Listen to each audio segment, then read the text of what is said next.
제가 아침에 나와 보니까 빙판길이 있는 주일 예배에 나온다는 것 결코 쉽지가 않아요. 아, 그럼에도 불구하고 우리 예배하는 심령을 또 사모함으로 예배 자리에 나왔는데, 어떤 분은 버스를 타고 오시고 어떤 분은 걸어오시고 정말 귀한 마음입니다. 하나님께서 이 좋은 마음 가운데 선한 것으로 채워주시고 갚으심이 있기를 주님의 이름으로 축원합니다. 지난주에 우리는 예수님이 이 땅에 오신 이유를 함께 말씀을 통해서 나눈 바가 있습니다. 여러분, 예수님께서 이 땅에 왜 오셨죠? 가장 첫 번째 이유는 우리를 속량하기 위해서 이 땅에 오셨습니다. 속량이란 뜻은 대신 값을 지불하고 양민이 되게 하다라는 의미가 있습니다. 예수님이 이 땅에 오시는 것은 십자가로 우리의 모든 죄의 값을 대신 지불해 주시기 위함입니다. 우리를 죄의 종이 아닌 하나님의 자녀가 되게 해주시기 위하여 예수님께서 이 땅에 오셨습니다. 그렇게 그리스도 예수 안에 있는 자에게는 결코 정죄함이 없나니, 여기서 제일 중요한 게 결코입니다. 그리스도 예수 안에 있는 자에게는 결코 정죄함이 없나니, 그가 어떤 실수나 큰 잘못을 했다고 하더라도 그리스도 예수 안에서 완벽하게 모든 죄의 값이 지불된 줄로 믿습니다. 그렇게 그리스도 예수 안에 있으면 새로운 피조물이라. 이전 것은 지나갔으니 보라, 새 것이 되었도다. 여러분, 우리는 새 것이자 하나님의 자녀가 된 줄로 믿습니다. 믿음은 이전에 입었던 종의 옷을 벗어버리고 그리스도 예수로 옷 입는 겁니다. 더 이상 죄의 종으로 죄책감에 주눅드는 것이 아니라 하나님의 유업을 이어받을 자녀로 살아가는 겁니다. 여러분, 이 시간 죄의 종, 세상의 종이 아니라 하나님의 자녀로 다시금 우리의 정체성을 확인하고 믿음으로 일어서는 우리 모든 믿음의 성도들이 될 수 있기를 주님의 이름으로 축원합니다. 오늘 우리가 함께 나누게 될 말씀은 신명기의 말씀입니다. 먼저 신명기가 위치한 역사적 위치를 확인할 필요가 있습니다. 신명기가 이스라엘 역사 가운데서 어느 위치에 자리하고 있는지 우리 먼저 본문 1장 1절에 있는 말씀을 통하여 신명기가 자리하고 있는 역사적 위치를 함께 살펴보도록 하겠습니다. 1장 1절입니다. 자, 시작. 이는 모세가 요단 저쪽 숲 맞은편의 아라바 광야 곧 바란과 도벨과 라반과 하세롯과 다사합 사이에서 이스라엘 무리에게 선포한 말씀이니라. 아멘. 1절에 보니까 지명이 많이 들어가요. 바란과 도벨과 라반과 하세롯과 디사합 사이에서.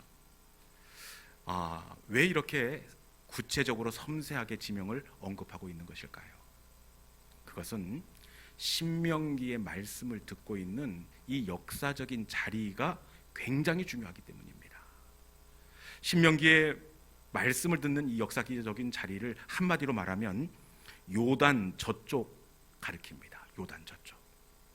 그러면 요단 저쪽에서 신명기 말씀을 들었다면 요단 이쪽은 과연 어느 자리일까요? 그것은 약속의 땅 가나안입니다.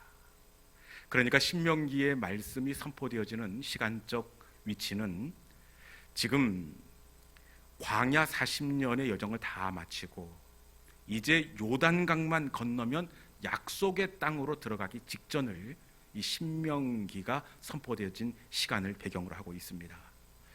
여러분, 약속의 땅, 모세가 말씀을 전하는 그 뒤로 요단강이 있고 요단강 건너에 약속의 땅이 보여집니다. 손에 잡힐 듯 금방이라도 이 약속의 땅에 들어갈 수 있을 것만 같습니다. 신명기의 말씀을 여러분들과 비슷한 상황으로 요단강 건너의 약속의 땅을 바라보면서 이스라엘 백성들이 이 이야기를 들었을 터인데, 약속의 땅을 바라보면서 신명기의 말씀을 듣는 이스라엘 백성들의 마음이 어떨까요? 어떤 마음이 들었을까요? 먼저는 이 기대감이 있었을 것입니다. 왜냐? 약속을 성취하기까지 40년의 시간을 기다렸습니다. 지금 여기까지 오느라고 넘었던 광야가 몇 개인지, 못 입고 못 입었던 힘든 시간들이 얼마인지 모릅니다. 그런데 드디어 약속의 땅이 눈에 들어왔으니 손만 뻗으면 닿을 것만 같습니다. 그러니 얼마나 기대감이 있겠습니까? 아마 드디어 고생 끝 행복 시작이라는 그런 기대감이 이들 가운데는 있었을 것입니다. 그런데 이들에게 기대감만 있었을까요? 기대감뿐만이 아니라 이들 가운데는 함께 두려운 마음도 있었습니다. 왜냐? 그 가나안 땅에 대한 내가 밟아보지 않는 낯선 곳이라는 생각 때문에 두려운 마음이 들 수도 있지만, 내가 밟아보지 않은 땅이라 막연한 두려움이 생긴 것이 아니라 이들 가운데 생긴 두려움은 그 땅을 너무나 잘 알고 있었기 때문에 두려운 마음이 생겼습니다. 이스라엘 백성들은 이 가나안 땅을 너무나 잘 알고 있었습니다. 어떻게 그들이 이 가나안 땅을 잘 알고 있었을까요? 우리 28절에 있는 말씀 같이 한번 읽어보도록 하겠습니다. 본문 28절입니다. 자, 시작. 우리가 어디로 가랴? 우리의 형제들이 우리를 낙심하게 하여 말하기를 그 백성은 우리보다 장대하며 그 성읍들은 크고 성곽은 하늘에 닿았으며 우리가 또 거기서 아낙 자손을 보았나라 하는도다 하기로. 아멘. 이스라엘 백성들은 가나안 땅을 잘 알고 있었습니다. 그들이 잘 알았던 이유는 우리의 형제들이 이르기를, 이전에 12명의 정탐꾼이 그 땅을 꼼꼼하게 살피고 온 이후에 그 가나안 땅의 상황을 이야기했기 때문에 그렇습니다. 가나안 땅을 일주일만 살펴도 꼼꼼하게 잘 살필 텐데 일주일이 아니라 며칠이었죠? 40일을 면밀하게 살폈습니다. 그러니 얼마나 정확하게 봤겠습니까? 가나안을 다녀온 정탐꾼들의 이야기를 들어보니까 어떻게 되어 있습니까? 성읍들은 크고 성곽은 하늘에 닿았으며 우리가 또 거기서 아낙 자손을 보았노라 하는도다. 정탐꾼들로 통하여 그 성읍이 어떠한지, 그리고 맞서 싸워야 할 그 땅의 족속들이 신장이 얼마고 어떤 무기를 들고 있는지를 이미 들었습니다. 여러분, 이스라엘 백성들은 그 땅을 너무나 잘 알고 있었기 때문에 기대감뿐만 아니라 겁과 두려움이 있었습니다. 그런데 더 염려가 되는 부분이 있습니다. 그 땅을 잘 알기 때문에 염려가 되었고, 또 염려가 된 것은 무엇 때문이냐? 그것은 지도자 모세가 여기까지만 동행한다는 사실입니다.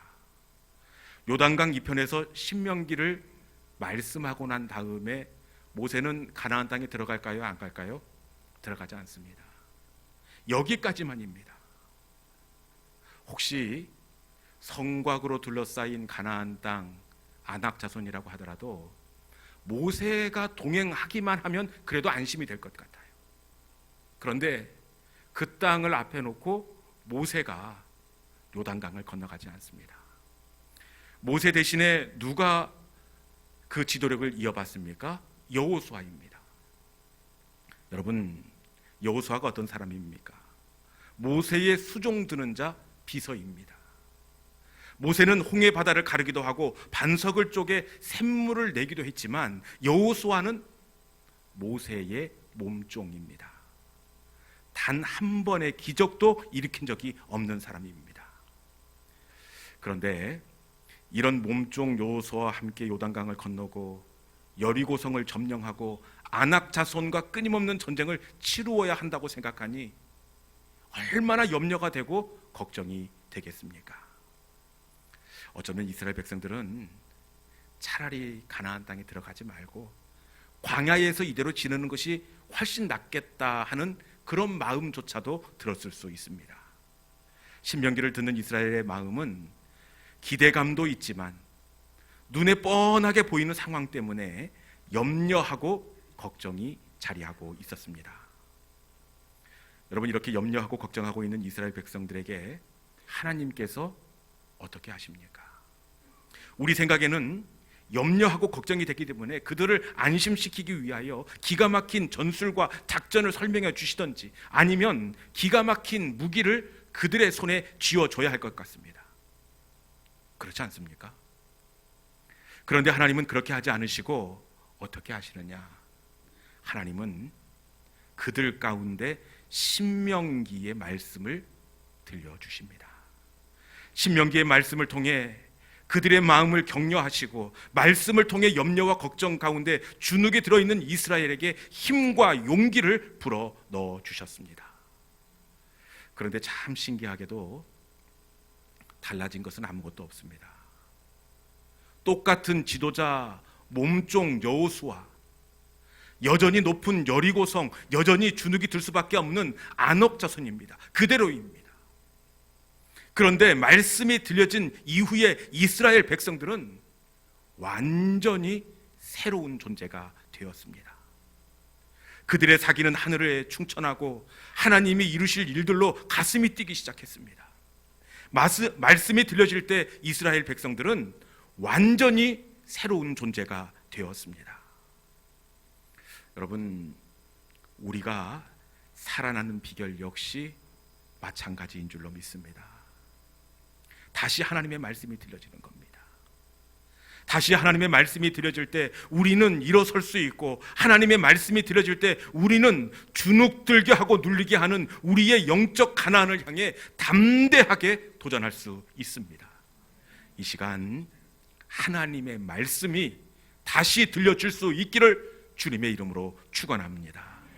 그러면 구체적으로 이스라엘을 회복하기 위해서 하나님이 어떤 말씀을 들려주셨을까요? 이스라엘을 회복시키기 위해서 하나님은 작전이나 무기가 아니라 말씀을 들려주십니다. 그러면 이스라엘을 회복시키기 위해서 하나님은 어떤 말씀을 들려주셨을까요? 그 말씀이 무엇인지 우리 30절에 있는 말씀 같이 한번 읽어봅시다. 30절입니다. 자, 시작. 너희보다 먼저 가시는 너희 하나님 여호와께서 애굽에서 너희를 위하여 너희 목전에서 모든 일을 행하신 것 같이 이제도 너희를 위하여 싸우실 것이며. 아멘. 이스라엘을 회복하기 위해서 하나님이 듣게 하신 말씀이 무엇입니까?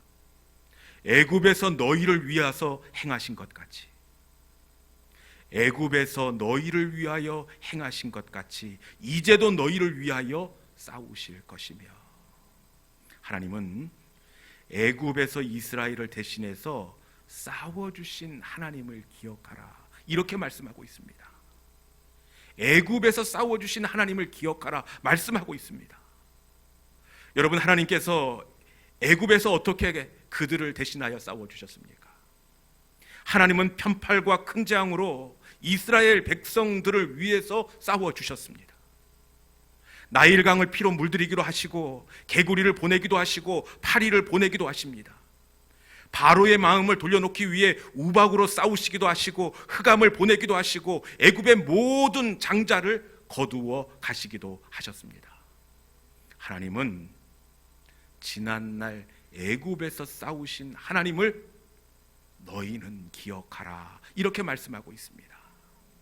그리고 애굽에서 싸우신 하나님을 기억할 뿐만 아니라 어떤 하나님을 기억하라고 이렇게 말씀하고 있느냐, 우리 31절에 있는 말씀도 같이 한번 읽어볼까요? 31절 말씀입니다. 자, 시작. 광야에서도 너희가 당하였거지와 사람이 자기의 아들을 아는 것 같이 너희 하나님 여호와께서 너희가 걸어온 길에서 너희를 아느사 이곳까지 이르게 하셨느니라 하나. 아멘. 애굽에서 싸워주신 하나님을 기억하라 말씀하신 하나님은 이번에는 광야에서 너희를 아느사 이곳까지 옮기신 하나님을 기억하라, 이렇게 말씀하고 있습니다. 지난 광야 40년 동안 이스라엘 백성들은 불뱀과 전갈이 있고 물이 없는 간조한 땅을 그들이 지나왔습니다. 그럼에도 불구하고 무사히 광야를 지나올 수 있었던 것은 그 비결이 어디에 있습니까?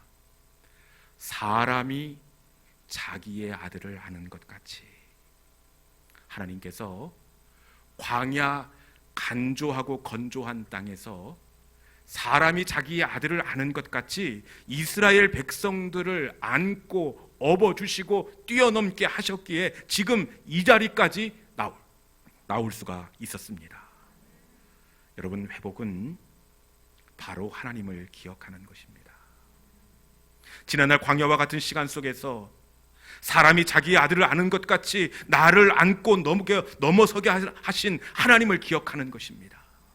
지난날 애국과 같은 눌림과 압제에서 나를 건져주신 하나님의 은혜를 기억하는 것, 이것이 바로 회복입니다. 여러분, 이 시간 지나온 우리의 인생의 광야와 같은 시간, 애국과 같은 시간 속에서 나를 대신하여 싸워주신 그 하나님이 다시금 생각날 수 있기를 주님의 이름으로 축원합니다. 여러분, 회복은 지나온 시간에 나에게 베풀어 주신 하나님을 기억하는 것입니다. 그 하나님을 기억할 때 우리는 다시 일어날 수가 있습니다. 다윗의 인생을 봐도 다윗이 어떻게 다시 일어서느냐, 특별히 이 압살롬, 자신의 아들이 자신의 목에 칼을 겨누는 그때, 여러분, 자식이 아버지 죽이겠다고 공갈치거나 협박하는 것이 아니라 직접 칼을 빼서 나에게 겨눕니다. 그리고 아주 끝장을 내려고 이 어머니 뻘 되는 후궁과 동침합니다. 여러분, 이런 상황을 만나면 다윗인들 어떻게 일어날 수가 있겠습니까? 당시의 상황이 얼마나 참담한지 시편 143편이 이 압살롬의 반역을 일으킬 때 다윗이 지은 시편인데, 이때의 참담함을 시편 143편 7절에서 이렇게 다윗이 표현하고 있습니다. 우리 시편 143편 7절에 있는 말씀, 다윗의 심정이 이렇다는 겁니다. 같이 한번 읽어보겠습니다. 자, 시작. 여호와여, 내게 응답하소서. 내 영이 피곤하니이다. 주의 얼굴을 내게서 숨기지 마소서. 내가 무덤에 내려가는 자 같을까 두려워하나이다. 아멘. 압살롬의 반역을 피할 때 다윗이 자신의 상황을 어떻게 표현하고 있습니까? 내 영혼이 피곤하니이다. 내 영혼이 피곤하니이다. 우리는 개역 성경으로 읽어서 다윗이 참 피곤한가 보다, 그 정도로 이해할 수가 있는데, 원어 성경에를 보니까 내 영혼이 숨이 끊어져 죽을 지경입니다. 여러분, 다윗이 칼을 겨누는, 압살롬이 나를 죽이겠다고 칼을 겨누는데 그 아들과 맞서 싸워서 그놈의 숨통을 끊어 놓을 수도 없고, 다윗을 바라보는 주변의 사람들이 무슨 이야기를 하겠습니까? 당시의 상황을 다윗은 내 영혼이 숨이 끊어져 죽을 지경이 되었습니다. 지금 이러지도 못하고 저러지도 못하고 죽을 상황인데, 그럼에도 불구하고 다윗이 그 상황을 딛고 일어섭니다. 다윗이 어떻게 일어설 수가 있었느냐? 우리 시편 143편 5절에 있는 말씀입니다. 다윗이 회복될 수 있었던 것이 여기에 있습니다. 같이 5절에 있는 말씀을 같이 봉독합니다. 자, 시작. 내가 옛날을 기억하고 주의 모든 행하신 것을 읊조리며 주의 손이 행하시는 일을 생각하고. 아멘. 오늘 주제의 말씀입니다. 다시 한번 읽어보겠습니다.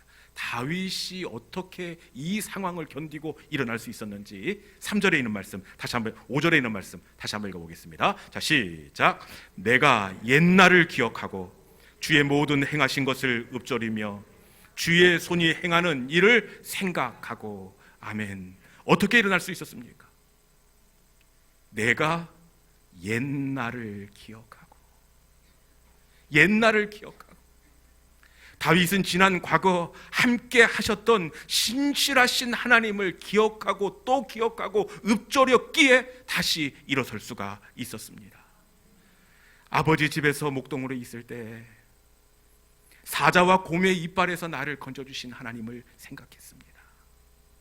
도저히 어떻게 해볼 수 없었던 골리앗이란 큰 산을 넘어뜨렸던 하나님을 생각했습니다. 과거에 사울의 추격을 피해 도망 다닐 때 나를 숨겨주신 그 하나님을 생각했습니다. 다윗은 지난날의 하나님을 생각하며 그 하나님을 읊조릴 때 숨이 끊어질 상황 속에서도 다윗은 다시 일어날 수가 있었습니다. 여러분, 회복은 지난날 날 위해 싸워주신 하나님을 기억하는 것, 여기에서부터 회복이 시작되는 줄로 믿습니다. 여러분, 그러면 왜 과거의 하나님을 기억하면 왜 우리가 회복되게 되는 걸까요? 하나님은 과거에 싸워주신 그 하나님을 기억하라, 그리하면 너희가 회복될 것이다, 이렇게 말씀하시는데, 과거의 하나님을 기억할 때 왜 힘이 생기고 용기가 생기게 되는 걸까요? 그 이유는 우리가 봉독한 말씀 가운데 이제도 너희를 위하여 싸울 것이며, 이제도 너희를 위하여 싸우실 것이며, 바로 이제도 때문입니다. 여러분, 이제도 너희를 위하여 싸울 것이며, 이 싸운다는 그 원어의 시제를 보니까 현재 분사로 되어 있습니다. 과거에만 싸우시고 과거에만 우리를 건지시고 떠나가신 분이 아니라 이제도 우리를 위하여 싸우실 것이며, 과거에 뛰어넘게 하신 하나님은 이제도 지금도 우리를 뛰어넘게 하시고 우리를 위하여 싸우시는 하나님이 되기 때문입니다. 회복은 지난날 나의 애굽과 같은 시간, 광야와 같은 자리에서 나를 안고 나를 대신해서 싸워주신 하나님을 기억하는 것입니다. 여러분, 지난날 여러분들을 위해서 싸워주신 그 은혜의 자리가 어디입니까? 여러분, 광야와 같은 자리에서 나를 안으사 그 웅덩이를 뛰어넘게 해주신 그 시간이 어떤 시간입니까? 지난날 곰곰이 돌아보면 우리를 위하여 싸우신 하나님은 단 한 번도 우리를 실망시킨 적이 없으신 하나님이십니다. 나를 버리지도 아니하셨고 떠나지도 않으셨습니다. 그런데 그 하나님은 이제도 너를 위하여 싸우실 것이며, 이제도 지금도 우리를 위하여 동일하게 신실함으로 함께함으로 싸우시겠다, 이렇게 말씀하고 있습니다. 회복은 지난날 날 위해 싸우신 하나님을 기억하는 것입니다. 이 시간 그 하나님을 바라보시고 지금도 싸우신다 말씀하시는 그 언약의 말씀을 붙잡고 다시 믿음으로 일어나는 우리 모든 믿음의 성도들이 될 수 있기를 주님의 이름으로 축원합니다. 이 시간 주신 말씀을 붙잡고 우리 함께 찬양의 자리로 나가기를 원합니다. 여러분, 지나온 모든 세월들을 돌아봐도 그 어느 것 하나 주의 손길 안 미친 곳이 없습니다. 하나님은 한 번도 우리를 실망시킨 적이 없으시고 과거에만 싸우시고 우리를 떠나가신 것이 아니라 이제도의 하나님입니다. 지금도 동일하게 우리를 위하여 일하시겠다 말씀하시는 하나님입니다. 이 찬송을 부를 때에 과거에 우리를 위해서 싸워주신 그 하나님의 은혜의 때가 생각날 수 있기를 바랍니다. 그 하나님을 기억하시고 주님, 다시 내 믿음의 자리 지금을 살아내겠습니다, 일어나겠습니다. 하나님의 신실하심을 제가 기대합니다. 우리 마음의 고백을 담아서 하나님 한 번 더 나를, 우리 함께 찬양하도록 하겠습니다.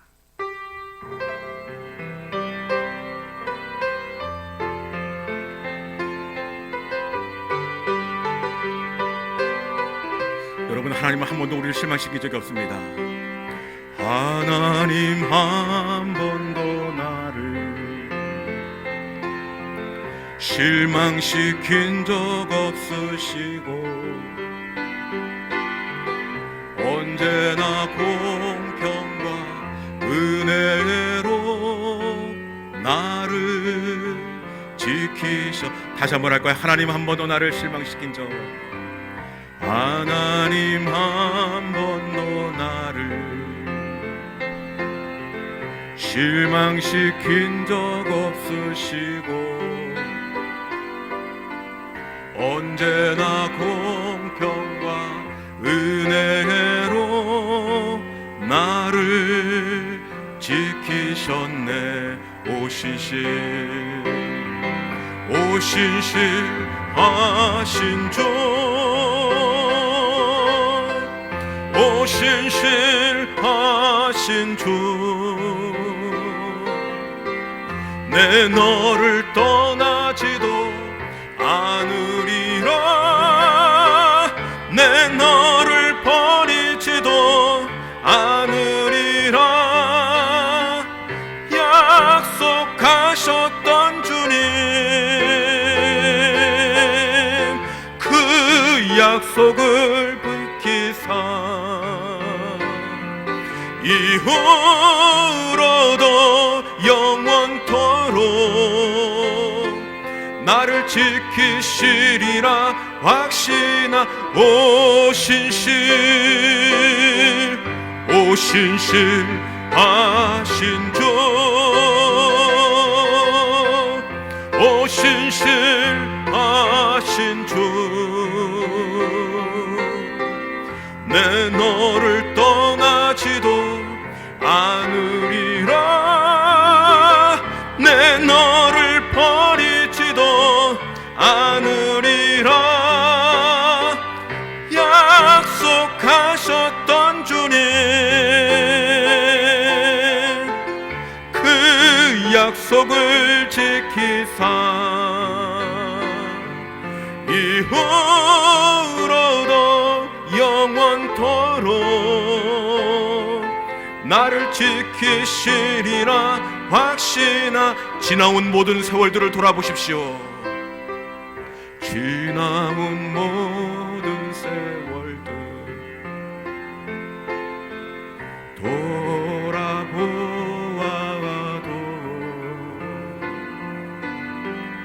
그 어느 것 하나 주의 손길 안 미친 것 전혀. 이 시간 주님께서 말씀하십니다. 지나온 모든 세월들, 지나온 모든 세월들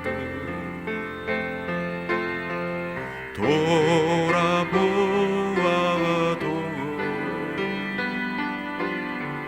그 어느 것 하나 주의 손길 안 미친 것 전혀. 하나님은 신실하십니다. 오신실 하신 주,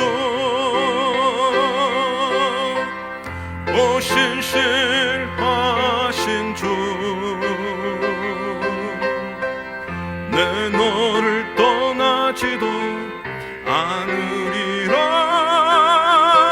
내 너를 버리지도 않으리라. 약속하셨던 주님, 그 약속을 지키사 이후로도 영원토록 나를 지키시리라 확신하. 이후로도 영원토록, 이후로도 영원토록 나를 지키시리라 확신하네. 이후로도 영원토록, 이후로도 영원토록 나를 지키시리라 확신하네.